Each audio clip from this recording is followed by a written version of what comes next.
Hello दोस्तों, good morning, जोहार, नमस्कार, प्रणाम, सत श्री अकाल, अस्सलामो अलैकुम, आदाब। कैसे हैं आप सब? उम्मीद है आप लोग अच्छे होंगे। आज हम हर रोज की तरह फिर से हाजिर हैं झारखंड के तमाम छोटी बड़ी खबरों के साथ।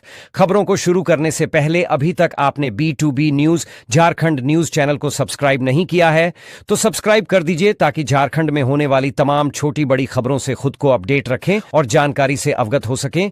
तो चलिए बात करते हैं आज के तमाम छोटी बड़ी खबरों पर नजर डाल। झारखंड सरकार की महत्वाकांक्षी मुख्यमंत्री मनिया सम्मान योजना में एक बड़ा फर्जीवाड़ा सामने आया है। पश्चिम बंगाल के उत्तर दिनाजपुर जिले के निवासी यूसुफ अली और उनकी पत्नी सुफनी खातून ने झारखंड के बोकारो जिले के गोमिया प्रखंड में फर्जी दस्तावेजों के माध्यम से इस योजना का अनुचित लाभ उठाया। जांच में पाया गया कि यूसुफ अली के बैंक खाते से 95 और सुफनी खातून के खाते से 94 फर्जी आवेदन किए गए थे, जिनमें से अधिकांश आदिवासी नामों जैसे मुर्मू, हांसदा और मंडल के साथ प्रस्तुत किए गए थे। इन आवेदनों में फर्जी राशन कार्ड और अन्य दस्तावेजों का उपयोग किया गया था।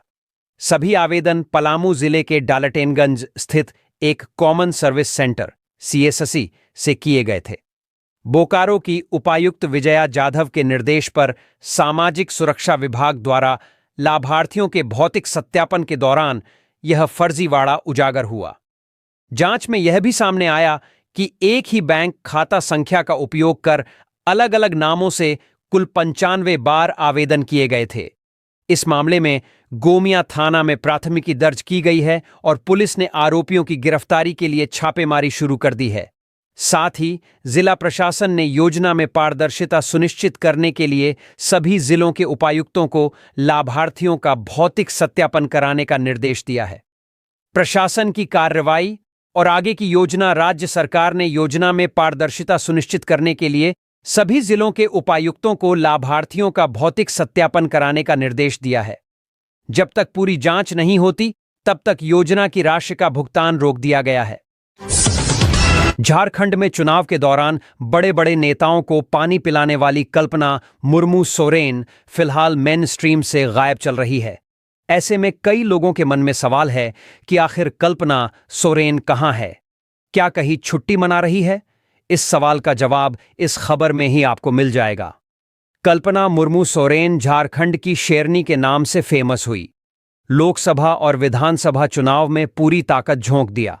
सोशल मीडिया से लेकर न्यूज चैनलों पर सिर्फ कल्पना सोरेन दिखने लगी। लेकिन जब चुनाव खत्म हो गया और झारखंड में सरकार बन गई, इसके बाद अब कल्पना सोरेन न्यूज चैनलों पर नहीं दिख रही है। सोशल मीडिया पर भी कम एक्टिव है। ऐसे में अब देखें तो कल्पना मुर्मू सोरेन खुद भी विधायक है।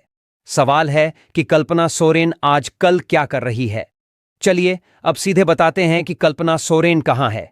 फिलहाल CM आवास में अपने पति मुख्यमंत्री हेमंत सोरेन के साथ ही है। इस दौरान अपने घर के काम के साथ साथ क्षेत्र पर नजर रखे हुए है। सबसे पहले कल्पना सोरेन की प्राथमिकता अपने विधानसभा क्षेत्र की जनता है। हर दिन अपने विधायक प्रतिनिधि और क्षेत्र के लोगों से मुलाकात करती है। क्षेत्र की कोई भी समस्या उन्हें मिलती है तो उसे तुरंत पूरा करने का काम कर रही है। इसके अलावा झारखंड के अन्य क्षेत्र के लोगों पर भी पूरा ध्यान है। उनके पास हर विधानसभा की समस्या पहुंचती है जिसे वह हल करने का काम करती है। इसके अलावा कल्पना मुर्मू सोरेन विधानसभा की कमेटी की अध्यक्ष भी है। ऐसे में बीच बीच में वह विधानसभा भी पहुंचकर सभी काम को देखती है, अधिकारियों के साथ समीक्षा करती है। इसके अलावा सबसे बड़ी जिम्मेवारी जो इनके पास है वह अपने बच्चों का ख्याल और गुरुजी की सेवा। अपने व्यस्त समय से वह अपने बच्चों का भी पूरा ख्याल रखती है। इसके साथ ही अपने ससुर शिबू सोरेन और सासू मां रूपी सोरेन का ध्यान रखती है। इसके बाद अपने पति CM हेमंत के कई काम को भी पूरा करती है। झारखंड की शेरनी एक अच्छी और कद्दावर नेता, विधायक के साथ साथ एक अच्छी घरेलू महिला भी है। मां बनकर बच्चों की देखभाल करती है तो एक संस्कारी पत्नी बनकर अपने पति का पूरा ध्यान रखती है। साथ ही एक बहू का भी फर्ज पूरा निभाती है। सबसे बड़ी बात, क्षेत्र की हर समस्या पर एक अभिभावक के तौर पर नजर रखती है। झारखंड एकेडमिक काउंसिल JAC 12वीं के छात्रों का इंतजार जल्द खत्म करने वाला है। बोर्ड की ओर से 12वीं का रिजल्ट ऑफिशियल वेबसाइट jcresults.com पर जारी किया जाएगा। यहां आप झारखंड बोर्ड 12वीं के रिजल्ट से जुड़ी लेटेस्ट अपडेट और रिजल्ट चेक करने के स्टेप्स देख सकते हैं। झारखंड बोर्ड 12वीं रिजल्ट कहां देखें? रिजल्ट चेक करने की आधिकारिक वेबसाइट इस प्रकार है: jackresults.com, jack.jharkhand.gov.in। यदि ऑफिशियल वेबसाइट खुल नहीं रही हो तो परेशान होने की जरूरत नहीं है। आप एसएमएस या डिजिलॉकर से रिजल्ट पा सकते हैं। यहां रिजल्ट देखने का स्टेप बताया जा रहा है। DigiLocker app website. छात्रों को डिजिलॉकर पर भी रिजल्ट मिलेगा। इसके लिए पहले से रजिस्ट्रेशन जरूरी है।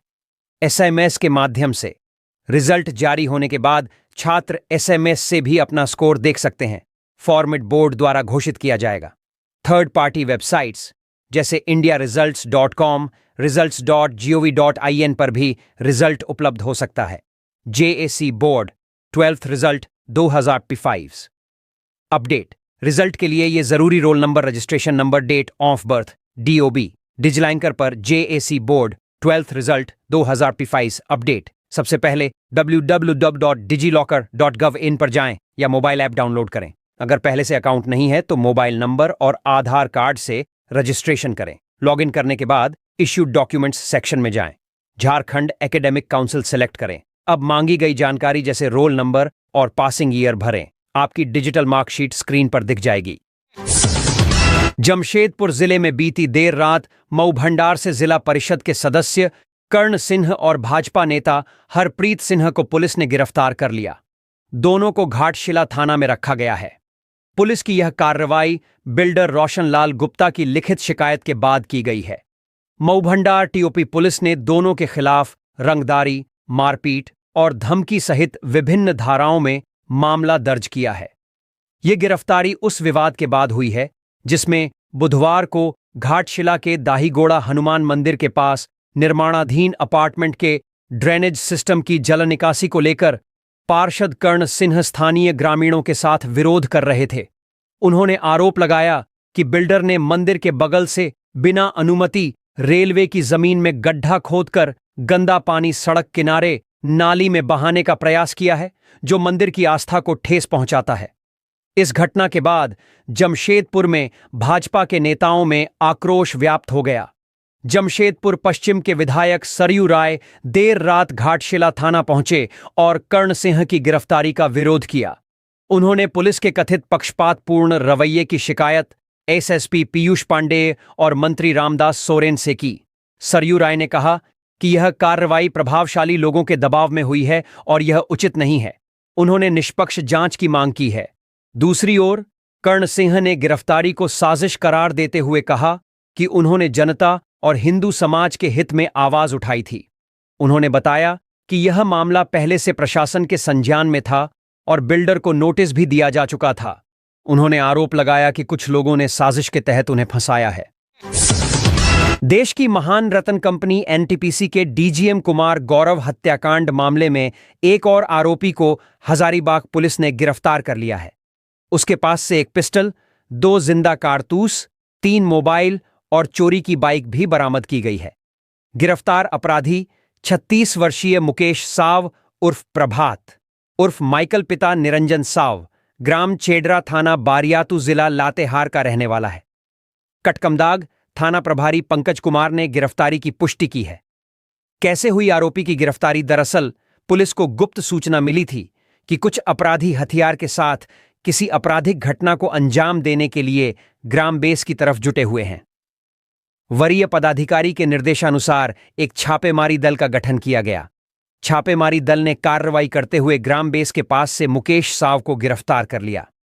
उसके खिलाफ केरेडारी, कटकमसांडी, बालूमाथ, गिद्दी, गिद्धौर, डोरंडा व कटकमदाग थाने में कई आपराधिक मामले पहले से दर्ज हैं। आरोपी ने पूछताछ में क्या बताया? मुकेश साव से पूछताछ करने पर बताया कि बीते 8 मार्च 2025 को ग्राम फतहा चौक पर NTPC के DGM की हत्या में वह भी शामिल था। इसी के इशारे पर अन्य अपराधियों ने घटना को अंजाम दिया था। साथ ही हजारीबाग एवं आसपास क्षेत्रों में रंगदारी, हत्या जैसे कई अन्य आपराधिक घटनाओं में शामिल होने की बात भी स्वीकार की है। कब हुई थी? डीजीएम गौरव की हत्या 8 मार्च 2025 को एनटीपीसी के डीजीएम कुमार गौरव की गोली मारकर फतेह चौक पर हत्या कर दी गई थी। इस घटना की चर्चा पूरे देश भर में हुई थी और हजारीबाग पुलिस के कार्यप्रणाली पर सवालिया निशान खड़ा हुआ था। कई दिनों तक एनटीपीसी ने कोयला उत्पादन भी ठप रखा था। सुरक्षा का आश्वासन मिलने के बाद कोयला उत्पादन शुरू किया गया था। पहले भी इस मामले में कुछ अपराधियों की गिरफ्तारी हो चुकी है। छापेमारी में कटकमदाग थाना प्रभारी पंकज कुमार के नेतृत्व में की गई थी। पाकुड़ जिले के 1500 परिवारों के लिए एक नई सुबह लेकर आया, उम्मीदों और सपनों से भरा हुआ। वर्षों से कच्चे मकानों में रह रहे इन परिवारों ने आज पहली बार अपने अबुआ आवास यानी अपने पक्के मकान में कदम रखा। पाकुड़ प्रखंड के रामचंद्रपुर गांव में 4 लाभार्थियों ने गृह प्रवेश किया। कार्यक्रम में विधायक निसात आलम, उपायुक्त मनीष कुमार, उप विकास आयुक्त महेश कुमार संथालिया, सांसद प्रतिनिधि, जिला परिषद सदस्य, कांग्रेस जिला अध्यक्ष और मुखिया समेत कई जनप्रतिनिधि मौजूद थे। उन्होंने फीता काटकर और नारियल फोड़कर लाभार्थियों का गृह प्रवेश कराया। गृह प्रवेश के समय लाभुकों की आंखों में आंसू थे, खुशी के, संतोष के और एक नए जीवन की शुरुआत के। एक लाभुक ने भावुक होकर कहा, सरकार ने हमारे सपनों को छत दी है। पहले कच्चे घर में रहते थे, हर बरसात डर के साथ गुजरती थी। आज हमें अपना पक्का घर मिला है। दिल से धन्यवाद मुख्यमंत्री और जिला प्रशासन को। महेशपुर प्रखंड में भी इसी प्रकार का दृश्य रहा। विधायक प्रो स्टीफन मरांडी, उपायुक्त मनीष कुमार और जामुमो नेत्री। उपासना मरांडी ने लाभुकों के साथ घर में प्रवेश कर उनका सपना साकार होते देखा। संजय राउत और हासान शेख जैसे लाभुकों ने कहा कि अब उन्हें भी समाज में सम्मान मिला है। हर प्रखंड में जश्न का माहौल। आज जिले के हर प्रखंड में यह कार्यक्रम आयोजित किया गया। पाकुड़ 500 लाभुक हिरणपुर, 200 लिट्टीपाड़ा, 250 अमड़ापाड़ा, 100 महेशपुर, 300 पाखुड़िया, 150 गांव-गांव में यही कहानी थी। खुशियां, ताली बजाती भीड़ और अपने सपनों के दरवाजे पर खड़े मुस्कुराते चेहरे। कार्यक्रम के दौरान कई लाभुकों ने अपने अनुभव भी साझा किए। उन्होंने बताया कि सरकार आपके द्वार अभियान के दौरान उन्होंने आवेदन दिया था और आज उनके सपनों ने आकार लिया। उपायुक्त मनीष कुमार ने अपने संबोधन में कहा, यह सिर्फ एक मकान नहीं है, यह आत्मसम्मान की नींव है। जिन लाभुकों को किस्त मिल चुकी है वे जल्द निर्माण पूर्ण करें। हम उन्हें भी गृह प्रवेश का सम्मान देंगे। कार्यक्रम के अंत में पौधारोपण कर पर्यावरण के प्रति संकल्प भी लिया गया। एक नए जीवन की शुरुआत प्रकृति की गोद में। अबुआ आवास योजना ने न केवल घर दिए हैं। 16वें वित्त आयोग की टीम 4 दिवसीय झारखंड दौरे पर है। अपने दौरे के पहले दिन आयोग के सदस्यों ने मुख्यमंत्री हेमंत सोरेन से कांके रोड स्थित उनके सरकारी आवास पर मुलाकात की। इस दौरान उनके झारखंड दौरे के कार्यक्रमों, बैठकों एवं उद्देश्यों पर विस्तृत चर्चा हुई। विकसित भारत के लिए राज्य का विकसित होना जरूरी। मुख्यमंत्री ने वित्त आयोग के सदस्यों से कहा कि केंद्र सरकार के विकसित भारत के संकल्प को हासिल करने के लिए राज्य का विकसित होना जरूरी है। एक राज्य को विकसित होने के लिए गांव का विकसित होना जरूरी है। राज्य के सर्वांगीण विकास के लिए गांवों के विकास पर अनिवार्य रूप से फोकस रखने की आवश्यकता है। मुख्यमंत्री ने कहा कि राज्यों को उसके स्थानीय आबादी की आवश्यकताओं के अनुसार वित्तीय उपयोग करने की स्वायत्तता मिलनी चाहिए, क्योंकि हर राज्य की अपनी अपनी जरूरतें होती हैं। योजनाओं के क्रियान्वयन में भौगोलिक संरचना आती है। आड़े मुख्यमंत्री हेमंत सोरेन ने वित्त आयोग के सदस्यों को झारखंड की भौगोलिक संरचना का जिक्र करते हुए बताया कि कैसे जमीनी स्तर पर संचालित योजनाओं और सेवाओं को धरातल पर उतारने के दौरान चुनौतियों का सामना करना पड़ता है। उन्होंने बताया कि झारखंड एक खनिज बहुल राज्य है जो देश के विकास में बहुत बड़ा योगदान देता है। दूसरी तरफ इसका खामियाजा पर्यावरण प्रदूषण, विस्थापन और भूमि क्षेत्र में कमी के रूप में झेलना पड़ता है। मुख्यमंत्री हेमंत सोरेन ने खनन कंपनियां के गैर जिम्मेदाराना तौर तरीके की भी जानकारी उन्होंने कहा कि खनन का कार्य पूरा होने के बाद भी संबंधित भूमि के पुनर्ग्रहण का कार्य सुनियोजित तरीके से नहीं हो पा रहा है। आयोग से सहयोग की अपेक्षा मुख्यमंत्री हेमंत सोरेन ने कहा कि कृषि और उनसे जुड़ी गतिविधियां सरकार की पहली प्राथमिकता है, क्योंकि राज्य की बड़ी आबादी कृषि कार्य पर निर्भर है। राज्य ने मत्स्य पालन में अच्छा कार्य किया है। झारखंड में कृषि के क्षेत्र में काफी संभावनाएं हैं। मुख्यमंत्री ने कहा कि राज्य का सतत विकास हमारी सरकार की प्राथमिकता है। राज्य के विभिन्न वर्ग समुदायों के सर्वांगीण विकास के लिए वित्त आयोग का सहयोग अपेक्षित है। स्वास्थ्य, शिक्षा, आजीविका जैसे प्राथमिकता वाले क्षेत्रों में विशेष कार्य करने की आवश्यकता है। इस चर्चा के दौरान झारखंड के वित्त मंत्री राधाकृष्ण किशोर के अलावा राज्य सरकार के वरीय अधिकारी उपस्थित रहे। झारखंड की राजनीति हमेशा से जनजातीय समाज के इर्द गिर्द घूमती रही है। इस समाज के सामाजिक आर्थिक उत्थान के लिए कई नीतियां और योजनाएं बनाई गई हैं, लेकिन हकीकत यह है कि जनजातीय समुदाय आज भी हाशिए पर है। झारखंड में जनजातीय समुदाय की प्रगति के लिए सरकारी योजनाएं और नीतियां तो मौजूद हैं, लेकिन इनके प्रभावी कार्यान्वयन और जागरूकता की कमी एक बड़ी चुनौती है। यही वजह है कि सरकारी नौकरियों में इनके लिए आरक्षित 65% सीट अब भी खाली है। झारखंड में संथाल, मुंडा, हो, उरांव और खड़िया जैसे आदिवासी समुदायों की समृद्ध सांस्कृतिक विरासत है। राज्य की स्थापना 2000 में आदिवासी हितों की रक्षा और उनके विकास के लिए की गई थी, लेकिन 25 साल बाद भी सरकारी नौकरियों में उनकी भागीदारी कई चुनौतियों से घिरी हुई है। संविधान के तहत अनुसूचित जनजाति (एसटी) के लिए आरक्षण की व्यवस्था के बावजूद कई कारक इस समुदाय को सरकारी नौकरियों तक पहुंचने से रोक रहे हैं। जिला प्रशासन ने कोविड संक्रमण के बढ़ते मामलों को देखते हुए लोगों से एहतियात बरतने की अपील की है। उपायुक्त मंजूनाथ भजंत्री की पहल पर जिला वासियों के लिए एक सामान्य परामर्श जारी किया गया है। लक्षण दिखने पर मास्क पहनना और आइसोलेट रहना जरूरी। परामर्श में कहा गया है कि यदि किसी को बहती नाक, गले में खराश, सिर दर्द या बुखार जैसे हल्के लक्षण हैं तो उन्हें मास्क पहनना चाहिए और भीड़ भाड़ वाली जगहों से बचना चाहिए। एम्स और आईसीएमआर की गाइडलाइन के अनुसार हल्के लक्षण होने पर घर पर आइसोलेट रहना बेहतर है। खुद की देखभाल करें, डॉक्टर की सलाह लें। यदि किसी को फ्लू जैसे लक्षण हैं तो उन्हें शारीरिक दूरी बनाए रखते हुए घर पर रहना चाहिए, मास्क पहनना चाहिए और हाथों की सफाई का ध्यान रखना चाहिए। हल्के मामलों में आराम, पर्याप्त तरल पदार्थ और बुखार या खांसी की दवा से राहत मिल सकती है। तापमान और ऑक्सीजन स्तर की निगरानी जरूरी है। बिना डॉक्टर की सलाह के एंटीबायोटिक न लें। खतरे में कौन लोग हैं? 60 वर्ष से अधिक उम्र के लोग, हृदय रोग, मधुमेह, टीबी, मोटापा या अन्य गंभीर बीमारियों से पीड़ित लोग या जिनका टीकाकरण नहीं हुआ है, उन्हें विशेष सावधानी बरतने की जरूरत है। फिलहाल राज्य में 3 एक्टिव केस, अब तक झारखंड में 3 कोरोना पॉजिटिव मरीज सामने आए हैं। ये मरीज बाहर के राज्यों से आए हैं और फिलहाल उनकी हालत स्थिर है। स्वास्थ्य विभाग लगातार स्थिति पर नजर बनाए हुए है। झारखंड में खेती सिंचाई मुख्य रूप से मानसूनी बारिश पर निर्भर है। अच्छी मानसूनी बारिश राज्य के किसानों के चेहरे पर खुशी लाती है। अगर अच्छी बारिश नहीं होती है तो खेती बर्बाद हो जाती है।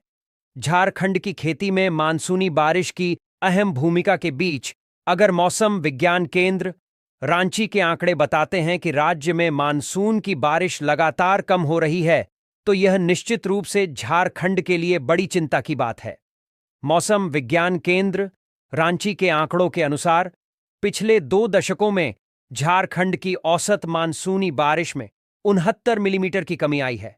वर्ष 1951 से 2000 के बीच राज्य में औसत मानसूनी बारिश 1090 1.9 मिलीमीटर, वर्ष 1961 से 2010 के बीच राज्य में औसत मानसूनी बारिश 1064.7 मिलीमीटर, वर्ष 1971 से 2020 के बीच राज्य में औसत मानसूनी बारिश 1022.9 मिलीमीटर। ये आंकड़े बताते हैं कि झारखंड में 1 जून से 30 सितंबर के बीच होने वाली बारिश, जिसे मानसूनी बारिश के तौर पर गिना जाता है, किस तरह कम होती जा रही है।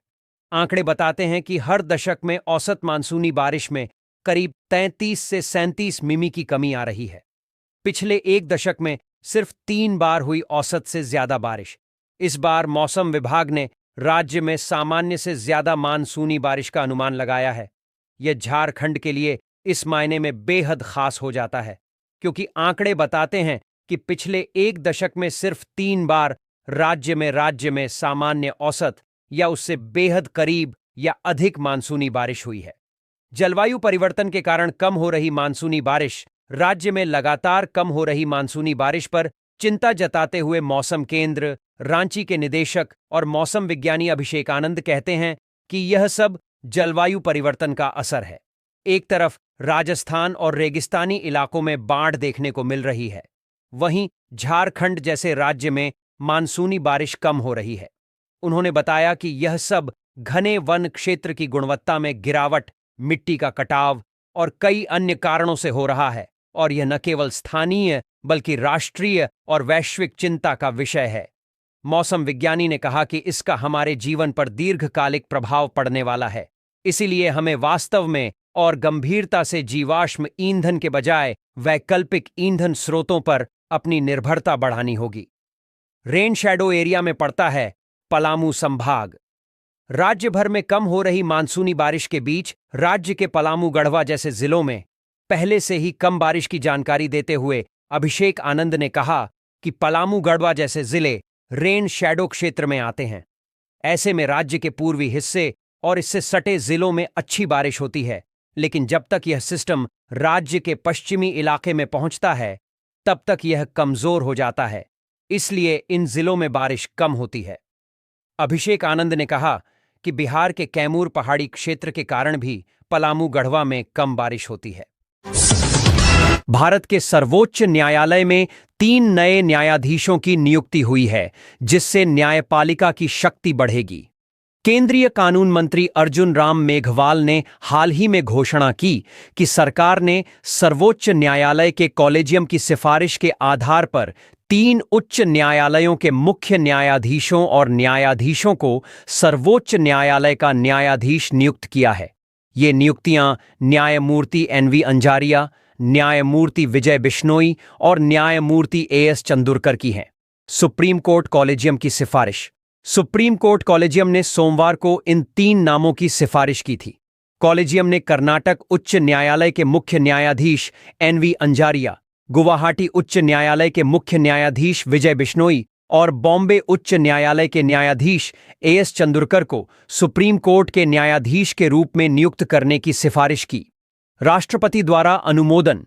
कानून मंत्री अर्जुन राम मेघवाल ने कहा कि भारत के संविधान के अधीन शक्तियों का प्रयोग करते हुए भारत के मुख्य न्यायाधीश से परामर्श के बाद राष्ट्रपति द्रौपदी मुर्मू ने न्यायमूर्ति एनवी अंजारिया, न्यायमूर्ति विजय बिश्नोई और न्यायमूर्ति एएस चंदुरकर को सुप्रीम कोर्ट के न्यायाधीशों के रूप में नियुक्त किया है। भरे गए पद। ये नियुक्तियां भारत के पूर्व मुख्य न्यायाधीश संजीव खन्ना, न्यायमूर्ति अभय एस ओका और न्यायमूर्ति ऋषिकेश रॉय की सेवानिवृत्ति के बाद शीर्ष अदालत में न्यायाधीशों की 3 मौजूदा रिक्तियों को भरने के लिए की गई हैं। न्यायमूर्ति एनवी अंजारिया ने अगस्त 1988 में वरिष्ठ अधिवक्ता एस.एन. शेलाट के तहत गुजरात उच्च न्यायालय में कानून का अभ्यास करना शुरू किया। उन्होंने संवैधानिक, नागरिक, श्रम और सेवा मामलों का प्रबंधन किया और विभिन्न राज्य निकायों के स्थायी वकील के रूप में कार्य किया। उन्हें 21 नवंबर 2011 को गुजरात उच्च न्यायालय के अतिरिक्त न्यायाधीश के रूप में नियुक्त किया गया था और 6 सितंबर 2013 को वे एक स्थायी न्यायाधीश बन गए। उन्होंने 25 फरवरी 2024 को कर्नाटक उच्च न्यायालय के मुख्य न्यायाधीश के रूप में शपथ ली। न्यायमूर्ति विजय बिश्नोई को 8 जुलाई 1989 को एक वकील के रूप में नामांकित किया गया था। उन्होंने राजस्थान उच्च न्यायालय और जोधपुर में केंद्रीय प्रशासनिक न्यायाधिकरण में नागरिक, आपराधिक, संवैधानिक, सेवा और चुनाव मामलों सहित कई प्रकार के मामलों को संभाला। उन्होंने केंद्र सरकार के स्थायी वकील 2000 से 2004 तक के रूप में कार्य किया और राजस्थान सरकार के विभिन्न विभागों का प्रतिनिधित्व किया। न्यायमूर्ति बिश्नोई को 8 जनवरी 2013 को राजस्थान उच्च न्यायालय के अतिरिक्त न्यायाधीश के रूप में नियुक्त किया गया था और 7 जनवरी 2015 को वे एक स्थायी न्यायाधीश बन गए। उन्हें गुवाहाटी उच्च न्यायालय का मुख्य न्यायाधीश नियुक्त किया गया था और उन्होंने 5 फरवरी 2024 को शपथ ली थी। न्यायमूर्ति अतुल एस चंदुरकर ने 21 जुलाई 1988 को एक वकील के रूप में नामांकन किया और मुंबई में वरिष्ठ अधिवक्ता B.N. नाइक के कक्ष में अपने कानूनी करियर की शुरुआत की। 1992 में उन्होंने नागपुर में अपना अभ्यास स्थानांतरित कर दिया, जहां वे विभिन्न अदालतों में उपस्थित हुए और विभिन्न प्रकार के कानूनी मामलों की वकालत की।